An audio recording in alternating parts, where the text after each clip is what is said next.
2:17 in the morning, somewhere in open ocean. 5 decks below the pool deck of a ship carrying more people than most small towns. A sensor trips, not a person noticing anything, a sensor. Buried in a compartment near the hull, reporting water where there is absolutely no reason for water to be. Nobody at the late bar. On deck 14 notices. Nobody asleep in cabin 8214, curtains drawn, notices. Somewhere close to 10,000 people are currently on this ship, and for the next several minutes, only a handful of them, sitting in a windowless room just off the bridge, even know something has gone wrong. Here's the assumption I want to break immediately, because it's the one thing almost everyone gets wrong about this scenario. A ship taking on water is not the same thing as a ship about to sink. Those two events sound identical from the outside, and they are genuinely, mechanically, completely different problems. One of them the crew handles quietly, sometimes without a single passenger ever finding out it happened. The other one ends with 10,000 people in survival suits, watching their floating hotel disappear behind them, and the entire job of everyone working on that bridge in that first hour is figuring out which version of this night they're actually living through. So that's what we're doing today, walking through exactly what happens, layer by layer, from the moment that sensor trips to. The moment, if it ever comes to that, the order to abandon ship actually gets given, and along the way we're going to look at the one real cruise ship disaster that shows you exactly what happens when several of these layers fail at once, in a way that still makes maritime safety officials wince talking about it. More than a decade later, let's start with the part that surprises people most. Why doesn't a hole in the hull just sink the ship? A ship floats because it displaces water equal to its own weight. We've covered that principle before on this channel, and it's still doing all the work here. The part that actually matters in an emergency isn't the physics of floating. It's what the inside of the hull actually looks like. A modern cruise ship isn't one giant open shell. It's divided into dozens of separate watertight compartments, sealed off from each other by doors and bulkheads, specifically so that damage in one section doesn't automatically become damage everywhere. Think of it less like a bathtub and more like an apartment building with fire doors on every floor. If one unit floods, the building doesn't collapse as long as those doors hold. And the flooding stays where it started. The entire design philosophy of a large passenger ship assumes, from day one, that something is eventually going to breach the hull somewhere. The question naval architects actually plan around isn't whether that happens. It's how many compartments can flood before the ship genuinely can't recover. So the first thing that happens after our sensor trips isn't an announcement over the intercom. It's an assessment. Where exactly is the water coming from? How fast is it coming in? Is it staying inside that one sealed compartment, or is it finding its way past a door that didn't seal properly? Thousands of passengers can be eating dinner, watching a show, or fast asleep, with zero idea any of this is happening. And that's not the crew hiding something maliciously. That's deliberate panic spreading through 10,000 people before anyone even knows. If there's a real problem, is its own kind of disaster. And a well-run ship treats controlling that information flow as seriously as it treats controlling the water itself. Here's a question worth sitting with. If the compartments are sealed and the flooding is contained, why would anyone need to evacuate a ship that's technically still floating just fine? Because floating and being in serious trouble are not opposites. A ship can remain completely afloat and still be sliding toward a situation the crew can't control. And the reason usually isn't the water itself, it's what the water touches on its way in. Picture the flooding reaching a compartment that isn't just storage or a cabin, but one holding electrical equipment the moment seawater makes contact with the wrong panel. You're not managing one emergency anymore, you're managing two simultaneously. Power failure and flooding love feeding each other. Water shorts out equipment, equipment failure kills pumps, pumps stop removing water, water spreads further. And now you're losing the exact tools you needed to fight the original problem in the first place. A cruise ship isn't just a floating hotel with nice rooms. It's a genuine industrial facility, running lighting, navigation, ventilation, communications, and propulsion off electrical systems that all assume they'll keep getting power. Ships carry emergency generators specifically for this reason, built to kick in if the main system goes down. But emergency power exists to buy time for the crew to manage a crisis. It was never meant to run the ship indefinitely at full capacity, and there's a second consequence of flooding that's honestly more dangerous in a very practical sense than the water itself. If flooding happens unevenly, more on one side of the hull than the other, the ship starts to lean. Naval architects call this a list. And it sounds almost harmless until you actually think through what it does to a vessel carrying 10,000 people who were, 5 minutes ago, walking around on a perfectly flat floor.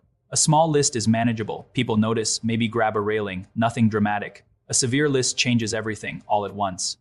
Furniture starts sliding, doors that used to swing freely start jamming against their frames. At the wrong angle, staircases that were simple to walk down become genuinely difficult to use safely. And here's the detail that catches a lot of people off guard.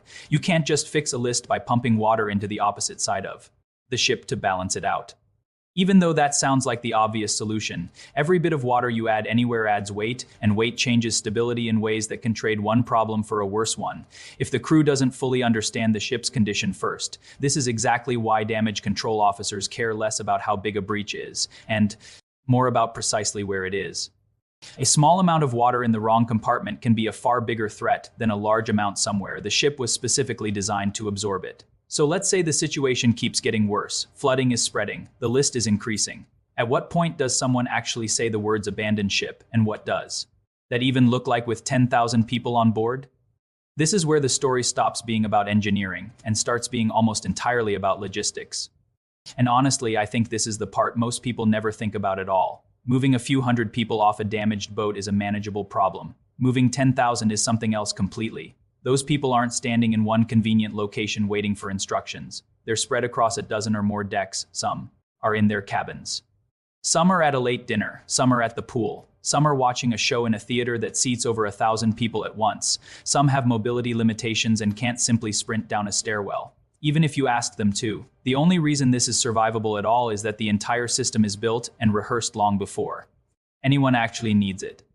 Every passenger gets assigned a muster station the moment they board, tied to their specific cabin, and every crew member has a specific role. The second that general alarm sounds, nobody is inventing an evacuation plan in real time while the ship is actively listing. That plan already exists, printed on the back of every cabin door.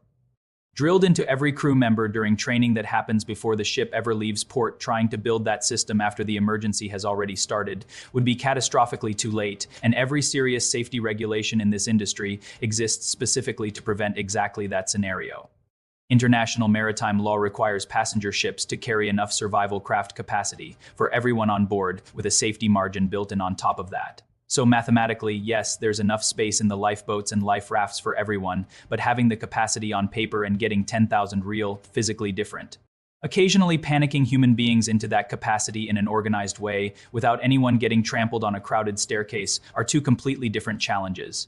Here's something that genuinely surprises people. The crew doesn't launch every lifeboat the instant something goes wrong. That instinct feels obvious from the outside, but it's usually the wrong call.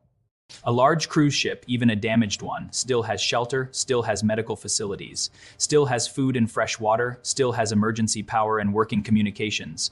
A lifeboat, by comparison, has almost none of that. Weather, sea state, water temperature, and distance from land can all make the open ocean a genuinely worse place to be than a stable, floating, damaged ship. So the decision to abandon isn't made lightly, and it isn't made early, just because water is technically entering the hull somewhere. It's made when the ship's condition has crossed a line where staying aboard has become the bigger risk. Now, all of that is the version of this story that plays out correctly, the way it's designed. 2. I want to walk you through the version where it didn't, because it's the closest thing we have to a real-world test of everything we just covered.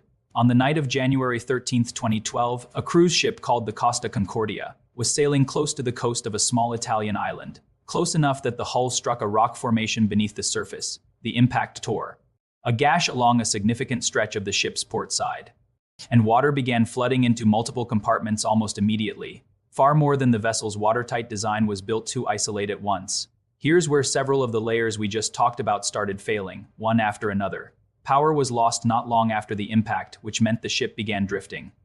Engines offline, exactly the kind of situation where every minute matters, and the general emergency alarm, the signal that's supposed to send everyone to their muster stations, wasn't sounded until well over an hour after the initial collision. For that entire stretch of time, thousands of passengers had no official instruction about what was happening, even as the ship was visibly beginning to list, and that list became the second half of the disaster. As flooding continued, the ship leaned further and further onto one side, eventually rolling so severely that it partially grounded on its side in shallow water near the coastline. Remember what we said earlier about lifeboats being distributed around the ship, specifically so a list doesn't strand all of your survival capacity on one side. That's precisely what happened here. As the angle grew more extreme, boats on the high side became difficult or impossible to launch safely, cutting the usable evacuation capacity dramatically at the exact moment it mattered most.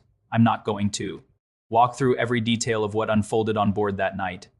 Because the honest version of this story includes something that deserves real weight, not dramatic narration built around it. 32 people lost their lives. The investigation that followed found serious failures in judgment from the ship's command, including the delayed alarm and a chaotic, poorly coordinated evacuation that never should have taken as long as it did to even begin. What I do think is worth focusing on is what changed in the industry afterward, because this is genuinely the moment a huge amount of modern cruise ship safety practice traces back to. Regulations around musters were tightened, specifically requiring passenger safety briefings to happen before departure rather than sometime in the following day, closing a loophole that had left passengers on that very voyage without a completed drill.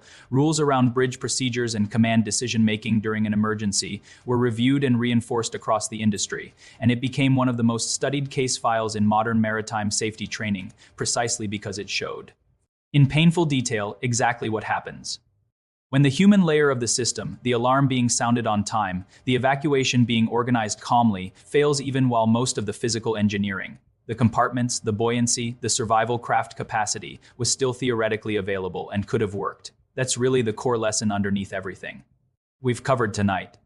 A ship can be engineered brilliantly with redundant compartments and emergency power, and enough lifeboats on paper for every single soul aboard, and still end in tragedy if the human decisions layered on top of that engineering don't happen fast enough or clearly enough when it actually counts. So let's go back to that sensor tripping at 2:17 in the morning.